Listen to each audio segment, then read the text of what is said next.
Okay. All right. Hi, everyone. Thanks for joining us to learn a little bit more about brownfields. Today, we're going to start with brownfield basics to give you an overview, just for those of you who are new to the brownfield world, or maybe those who could use a refresher.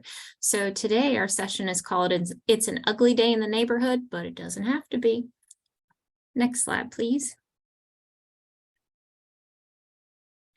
Just want to introduce you briefly to our team. I am Katie C. I'm the Brownfields Redevelopment Specialist. I'm joined by Carrie and Becca. Becca is behind the scenes running the show to make sure all of our technology is running smoothly. And if you have any questions, you can always reach out to her on behalf of us. And I'm going to let Carrie introduce herself before we move on. I'm Carrie Staten. I'm the director of WVU TAB. And I'm excited to talk more with you about Brownfield basics today. Thanks, Carrie. So why are we here today? We are representing WVU Technical Assistance to Brownfield Provider. That is our role here. We do that on behalf of EPA Region 3. And within that role, we are responsible for many things, many different ways to provide you with assistance. And today we are reaching out to you for brownfield education. So one of the tools we use to reach folks includes webinars such as today's, again, about brownfield basics. Next slide, please. So just want to start with the definition of a brownfield. The EPA defines brownfields as real property, the expansion, redevelopment, or reuse of which may be complicated by the presence or potential presence of a hazardous substance, pollutant, or contaminant. And you see on the slide here just some examples that you may see. You may have examples like this in your community, or I'm sure you've certainly passed some of these in your regular travels. So that can certainly include abandoned gas stations, old factories and warehouses, and then certainly also former mine lands. Next slide, please. For just a brief history of brownfields, certainly there's a lot more that we could go into, but some of the highlights starts with 1980. That's when CERCLA was enacted by Congress, and that's known as the Comprehensive Environmental Response Compensation and Liabilities Act, and that was created the EPA Superfund program. In 1990, the U.S. Conference of Mayors identified brownfields as one of the most critical problems facing cities. Then we move forward to 2002, and that's when the Small Business Liability Relief and Brownfields Revitalization Act was established. And moving forward to 2018, that's when the Brownfields Utilization, Investment, and Local Development Act, also known as the BUILD Act, was passed, and that does include amendments to CERCLA. And we've provided a link here in our website so that you can click to learn more on the EPA website. And now I'm going to hand it over to Carrie. Thanks, Katie. So even if you're brand new to brownfields, you certainly have been interacting with them and seeing them, I'm confident, all of your life and possibly every day. So they're so ubiquitous that not only do we see them in real life, but they pop up in pop culture all over. For example, in a sitcom with a government agency looking to relocate their offices to an old industrial building. Next slide.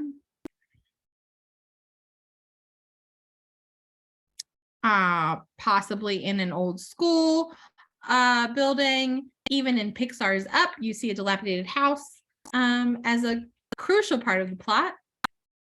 Next slide. Abandoned rail lines might be a good way to get around in an apocalyptic or post-apocalyptic setting.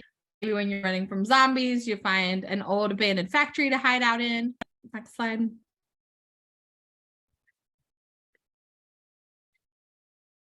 Even old institutional sites like a jail, which of course frequently pop up in popular culture, and even in the Springfield of The Simpsons, you have old abandoned factories. So they are all around us, and so they clearly have an impact in our life one way or another. And we're glad that you're here to learn more about how you can help turn them into a positive impact.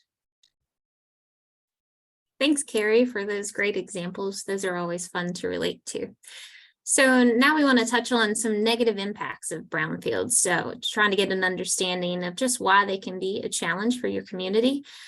Certainly, one of the most obvious reasons is that they are an eyesore. When they're dilapidated and run down, nobody's taking care of them. Those are not things that we like to see in our community. Health hazards, the buildings and the potential contaminants either within the building or on the soil that can pose a challenge. And addressing those would certainly be an important thing to take on. Decreased property values. It can start with one abandoned, dilapidated building, one brownfield site, and certainly that can be a negative site for your community, and that can certainly snowball after a while too. So it can certainly start with one, and then the next thing you know, you've got multiple sites that should really be addressed. And that does not help property values within the community. There have been studies that abandoned buildings can lead to an increase in crime. It's an opportunity, unfortunately, for folks to see the neighborhood as neglected, and there's not as much presence. And so again, that's also a negative impact of brownfield sites. Safety liabilities, just certainly in terms of the structure, if the structure is not safe and it's posing a challenge, if anyone does break in and they don't have the authority to be within the building or on the property and they could be hurt, that is certainly a negative consequence. The degradation of the environment, again, when you think about any contaminants that are within the building or in the soil, and those that can take place, and those that can eventually also end up in the waterway. Certainly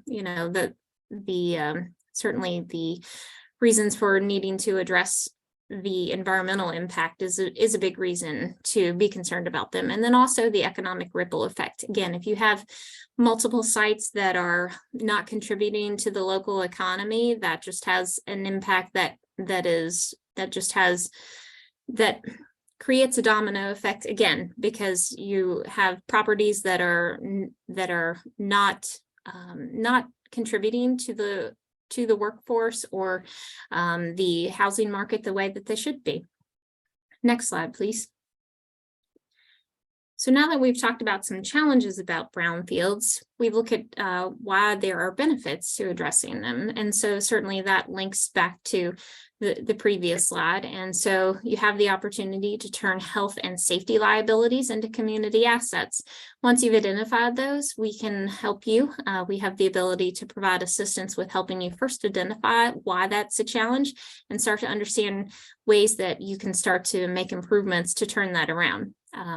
Once you fix up brownfield sites, whether that's demolishing a building or refurbishing it, that has the potential to create new local jobs for your economy.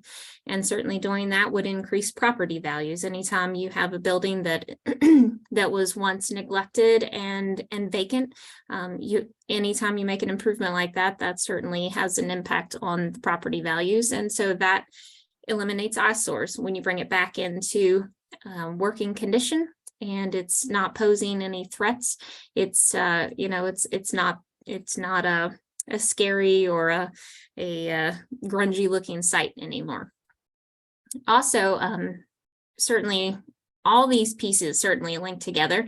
And so linking the economic vitality with the environmental benefits. So again, once you start to bring these properties back into a way that they are contributing to the community, that has the ability to really revamp a community and start to bring some life to a downtown or maybe an industrial area that hasn't been active for quite some time. And of course, that when you address those issues, the potential contaminants, whether on the building or again on the soil, then that certainly improves the environmental conditions. And it supports the sustainable use of land by preserving green space and preventing sprawl. The fact that you have existing sites that that were once thriving buildings, maybe you have the ability to reuse the building, or if the building's beyond repair and you do need to demolish it, redeveloping on that site allows the municipality or the local government to use existing infrastructure so that you're not extending it into a green field that has not yet been developed. So it's a great opportunity, again, to use so many existing infrastructure connections that are already in place. And then again, this would enhance your economic and tax-based development. So all these good things that you do to bring these properties back online certainly has a big impact for the community in that way as well. Next slide, please. So we just want to provide you with a few examples of how brownfields can be redeveloped. These are some sites here within West Virginia. One you can see was redeveloped, and it is a train depot, and the building was fixed up, and it's certainly a lovely addition to the community. There's an academic building in the middle that was a former cluster of brownfield properties. And so the building was constructed as one of the first for an online university in the Eastern Panhandle of West Virginia. And then the location to the right is a downtown commercial center in Huntington, West Virginia. It really is now, it's a great example of a mix of uses, and it's really added to the vibrancy of the downtown. Next slide, please. So how can brownfields be developed? Again, there's some more examples we can provide for you. On the left, you can see these are areas outside of West Virginia, but here's a brewery. You can see how this, I personally love this example. I think the architecture is phenomenal. I love that they were able to restore this, and now it's a brewery, and certainly those are always great places for folks to gather. The Linear Park here in Frederick, Maryland, that's a bit of a great, not a bit, poor word choice, but it's a great story that Frederick is so proud of. They took the opportunity to address a stormwater issue, and then they turned that into a linear park with the water feature. And so again, it's a great brownfield story, and they have things going on there all year long, literally, even through the winter. They have some boats on the water, and they're really taking advantage of the water asset there. And the last example there is up in Pittsburgh. This is also a pretty cool example because it's a kind of a building within a building shell. So it's a former industrial site, and it looks a little, it still looks rusty on the outside, but that's because of the steel frame that's still in existence. But within that is another building that's used for some office space and also light industrial. So it's certainly a cool feature as well. Next slide. Okay, so your brownfield redevelopment team. It certainly takes a village to redevelop your brownfield property, and that includes starting from the very beginning when you're starting to say, okay, I've heard this definition of a brownfield. I think we may have this. Where do I go from here? And so some of the players you would need on your team include the property owner, a developer, investors, potential buyer, and tenants. So, whether you're going to have just one end user or multiple users, that's something that you need to think about with tenants when you're looking long-term like that. Those who are going to help you be able to financially make this redevelopment possible. And the property owner. Are you, the property owner, able to apply for a cleanup grant if you need to be able to? If not, do you need to look to other options to see if you can get some assistance with actually being able to successfully apply for a grant if that's something that you need? Stakeholders, that comes in public and private categories. Public would include your local and regional government, community groups, and nonprofits. Private includes lenders, insurers, and investors. And then other members that may be on your team include the EPA and a qualified environmental professional. Those are the folks who are going to be guiding you through the site assessment and the cleanup, and they would be instrumental in the redevelopment of the property. And you just may have some folks who would need to be on your team for some technical skills and knowledge that you just may not be aware of. If it was a former a former coal mining site, for example, you may need to call on someone who has experience with that if there's acid mine drainage or some existing coal refuse piles. So that may be a requirement. And then, of course, we also like to let you know that we here at WVU TAB are happy to be part of your team as well. Next slide.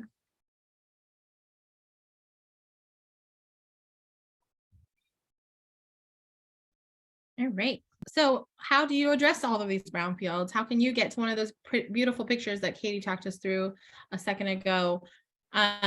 This is a very distilled version of the brownfield redevelopment process. There are many steps within steps within steps, but overall, you're going to start identifying your site. So figuring out which site it is that you want to focus on. Once you've done that, you move into site assessment, which might include environmental site assessment, figuring out what contaminants are there at the site. It might include some other ownership assessment, anything really related to doing the due diligence to find out as much information about the site as you can before you start to figure out what you're going to do to redevelop it. After that's complete, you move into your site planning and reuse of the site. So figuring out what you want it to look like when it doesn't look like what it does today. How do you get to that? How do you get to that site plan and make it a reality? And what are all of those pieces of the reuse? Once you have that, and really throughout the entire process, you're thinking about project financing. How do you pay for all of these things?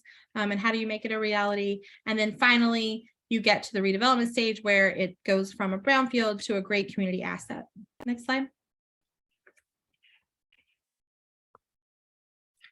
So where do you start? It's always a great place to start with community engagement, engaging as many stakeholders within your community, whether you're a public or a nonprofit entity or a corporate entity, engaging as many stakeholders as possible to help you prepare a brownfield inventory, to talk about a vision for the community or the property, and what you'd like to see. What are the priorities of the community, and where is there a good fit to meet those priorities at the site you're talking about?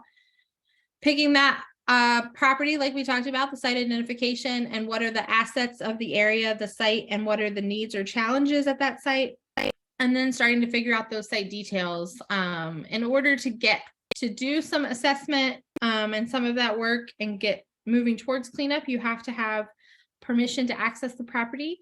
And then once you figured out what you want to do, and have figured out who's going to take who's a good owner to foster the redevelopment process. And that is going to vary from site to site, what makes the most sense. But once you figured out who makes the most sense to do that, figuring out how you can acquire the property as well. Next slide.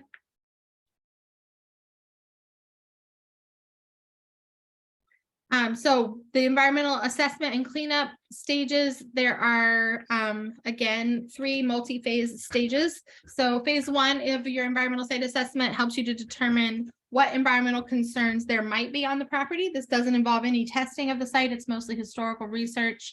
It involves a site visit, walking around, sort of seeing what might be cause to be worried about an environmental contaminant.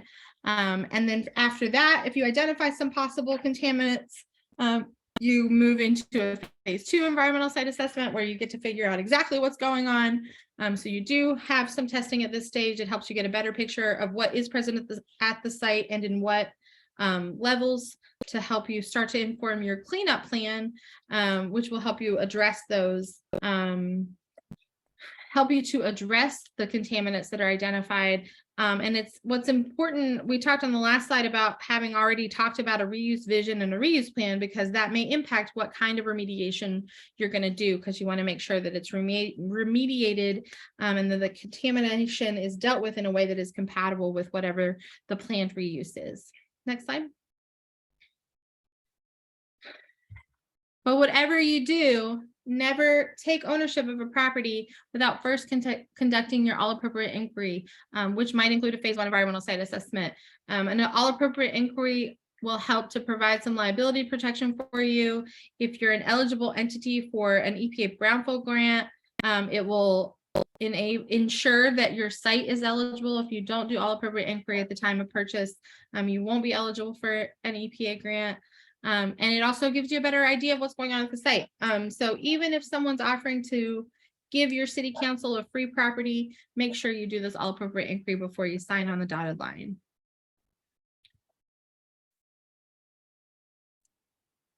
Next slide. And again, why is it so important? It does provide some liability protection. It helps you get all of the information that you need to know about the property, or what you should be asked, what other questions you should be asking about the property. It doesn't give you everything, but it does give you a better sense of that. And it does help with your eligibility for funding, in particular for EPA Brownfield cleanup grants. Next slide. So what kind of funding is available? Brownfields can be expensive. They're complex projects. And if only there were one source of funding that would give us a giant grant to complete a brownfield from start to finish, wouldn't that be wonderful? But the reality is that you need to assemble a number of funding sources. And so just a quick overview of what those sources are. EPA grants. EPA has a number of grants that can fund things like planning, assessment, cleanup, and job training, and those are federal grants. Some of them require matches, some of them do not, and they can be used by public and nonprofit organizations to do brownfield redevelopment in communities. In addition to funding that EPA gives out directly to communities, there are many avenues for technical assistance provided by EPA and funded by EPA. EPA has a targeted brownfield assessment program where if you just have one site, maybe you're new to brownfields, and you want to get a better sense of a site without having to go through a full proposal process, you can request targeted brownfield assessment support. This is a much simpler process than a typical and full federal grant proposal process. It's not a grant. If you are selected, EPA will send their consultant and contractors to do the assessment work at your site, and then you'll have access to the report. There's also regionally directed and land revitalization technical assistance from EPA. It functions in the same way as the TBA in that it is not a grant, but it is EPA sending a consultant or contractor to do the support for you. The difference in this is that this is focused on planning activities, so you can do things like feasibility studies, market studies, revitalization planning, financial planning for your project. And it's a similar process where you apply to EPA. It's a very simple project, and it does our process and doesn't take as long as a full federal grant. And the Repowering America's Land Initiative, which provides technical assistance focused on energy reuse options. Also possible to use on some brownfield projects are tax credits. These are generally at the federal level, but there may be state-specific ones either that mirror the federal tax credits or sometimes they're a little bit different. So the most common ones that we see are historic tax credits, which can be used on properties that are listed on the National Historic Register or are in a historic district. Low-income housing tax credits, which incentivizes the building of affordable housing. New markets tax credits, which are focused in economically distressed census tracts, and again, state-specific. Historic tax credits can be incredibly complex, so it's important to have somebody on your team who is familiar with them and can help you navigate those processes. No tax credits programs are alike, so if you want to go after a historic tax credit project, you want to make sure you have someone who knows historic tax credits specifically, and not just new markets tax credits, for example. Of course, you can always go the traditional lending route and apply for funding, a loan from a bank or other financial institution. There are also many socially minded lenders, things like CDFIs or community development finance institutions, who may give out loans like a bank, but have more favorable terms because and be more willing to take risks on projects that they can see have the potential for a social impact. And so it's great to build a relationship with folks like that. Also, in the traditional route, you could get, equity investors who are looking to invest their funding and get a return on the back end when you successfully complete your redevelopment. Banks, in addition to giving their traditional loans, often fund projects through the Community Reinvestment Act, which requires banks to give back in some way to the communities that they serve. And there are officers at banks who can talk with you about how their giving works. Not all banks prioritize things that would be in line with a brownfield redevelopment project, but many do, especially around affordable housing and downtown revitalization. And then there are other sources that you can look at, some of which may fund brownfields without realizing it, or may not call it brownfields.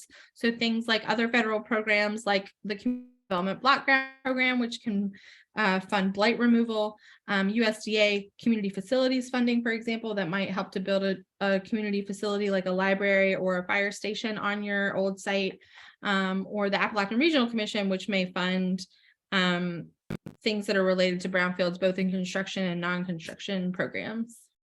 Next slide.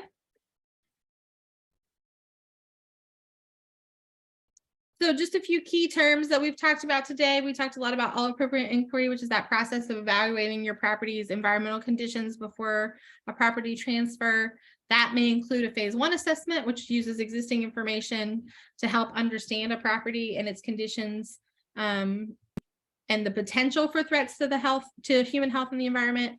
A phase 2 assessment, which is usually recommended based on your phase 1 assessment, and helps you get more information about the suspected contaminants or potential contaminants by doing some testing. Both phase 1 and phase 2 assessments are done by qualified environmental professionals. This is somebody who has the specific education and training to conduct those assessments. Remediation, which is the cleanup or removal of the pollutants that are found at a site. Redevelopment, which is taking that site once it's been remediated and turning it into a community asset. And then the technical assistance we talked about, which can take a lot of forms, but is targeted support to an organization that's working on one of these projects. Next slide.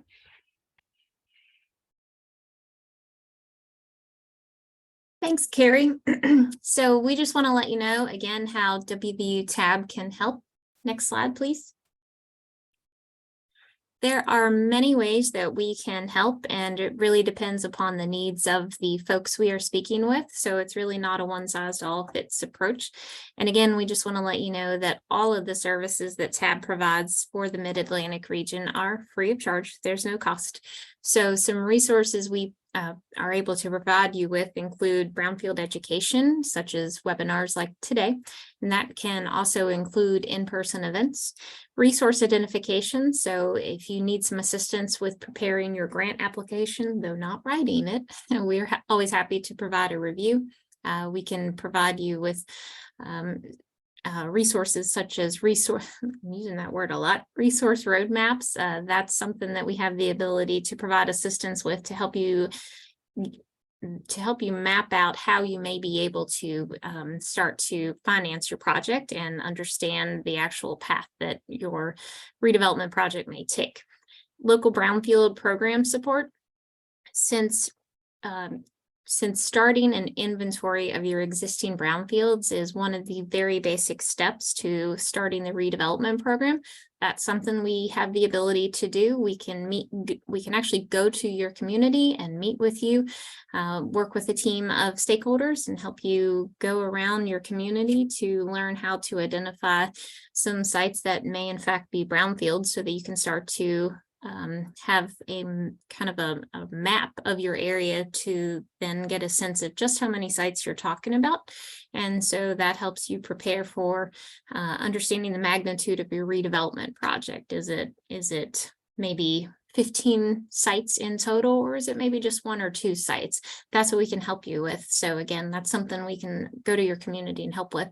And then also project development and design assistance. we have here on our team the Community Engagement Lab at WVU, and they can actually go to your community as well to help you go through the visioning process. And as a result of that, they can help you actually put that vision onto paper into some really great concept plans. So that's a great feature that we could always help you with as well. Next slide. All right, so you have here on your screen how you can get in touch with us if you have any questions. That includes our tab email. You can reach Carrie, Becca, or myself. And you can also reach us on social media. If you're not already signed up for our newsletter, I encourage you to do so because Becca has some wonderful resources that go out in that way. And then you can always contact us by reaching out for a consultation. That gives you the ability to see time slots that are actually available on our calendar and just set up a time so that we can have a call with you. And so we hope you found today's webinar beneficial, and we certainly enjoyed putting it on for you. And again, if you have any questions, let us know.